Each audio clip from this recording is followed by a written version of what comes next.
ഏറെ നാളായി കേരളം ചോദിച്ചുകൊണ്ടിരുന്ന ഒരു ചോദ്യത്തിന് ഇന്ന് ഉത്തരം ആവുകയാണ്.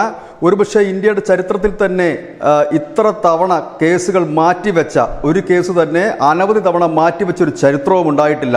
അങ്ങനെ ഒടുവിൽ SNC ലാവ്ലിൻ കേസ് ഇന്ന് അന്തിമ വിചാരണയ്ക്കായിട്ട് സുപ്രീം കോടതി പരിഗണിക്കുന്നു.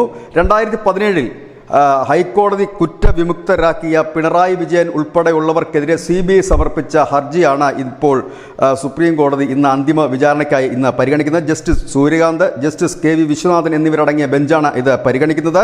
ഹൈക്കോടതി വിധിക്കെതിരായിട്ടാണ് ഈ CBI ഇത്തരത്തിലൊരു ഹർജി ഫയൽ ചെയ്തത്. ഇതിൽ ഇവരെല്ലാം കുറ്റക്കാരാണ് പറഞ്ഞുകൊണ്ടാണ് CBI ഒരു ഹർജി ഫയൽ ചെയ്തത്.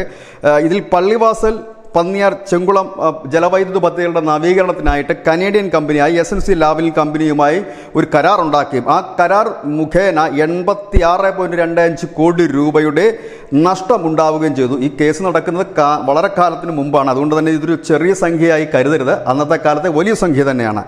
പിണറായി വിജയൻ, ഊർജ്ജ വകുപ്പ് secretary K Mohanachandran, joint secretary Francis എന്നിവരെയാണ് ഹൈക്കോടതി കുറ്റവിമുക്തരാക്കിയത്. എന്നാൽ ഇതിനെതിരെയാണ് CBI ഹർജി സമർപ്പിച്ചത്. ഈ കേസ് നമുക്ക് ഒരു അത്ഭുതം സൃഷ്ടിക്കുന്ന ഒരു കേസ് തന്നെയാണ്. കാരണം 36 തവണയാണിത് പലപ്പോഴായി മാറ്റിവെക്കപ്പെട്ടിട്ടുള്ളത്. എന്തായാലും ഇന്നത് മാറ്റിവെക്കില്ല എന്ന് നമുക്ക് പ്രതീക്ഷിക്കാം.